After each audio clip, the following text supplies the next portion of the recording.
মাশাআল্লাহ, আলহামদুলিল্লাহ। আল্লাহ পাকের অশেষ রহমত, অশেষ নিয়ামত বর্ষিত হয়েছে এই কমলার বাগানে। চমৎকার সুন্দর কমলার বাগান। দর্শক মণ্ডলী, আপনারা দেখছেন জয়পুরহাট জেলার আক্কেলপুর থানার ভিকনি গ্রামের কমলার বাগান। আল্লাহ পাকের অশেষ রহমত বর্ষিত হয়েছে এই কমলার বাগানে।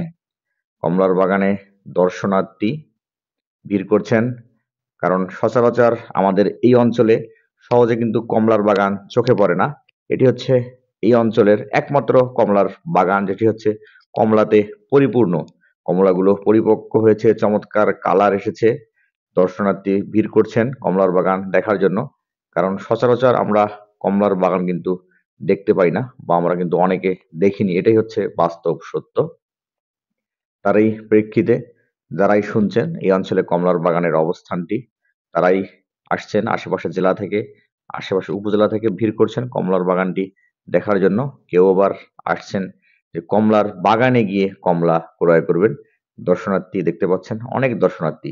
দর্শনার্থী যারাই আসছেন তারাই মোটামুটি এই বাগান থেকে কমলা ক্রয় করছেন। দর্শক মণ্ডলী, আমি মোহাম্মদ রাকিবুল ইসলাম। কৃষির বাস্তবতা চ্যানেলটি আপনাদের বদৌলতে, আপনাদের সহযোগিতায় এগিয়ে যাচ্ছে। তারই ধারাবাহিকতায় আমি চেষ্টা করছি এই কমলার বাগানটির সর্বশেষ আপডেট আপনাদেরকে আজকে জানানোর জন্য। এখন হচ্ছে কিন্তু শীতকাল, সময় প্রায় বেলা 11টা। অত্যন্ত রৌদ্র উজ্জ্বল আবহাওয়া।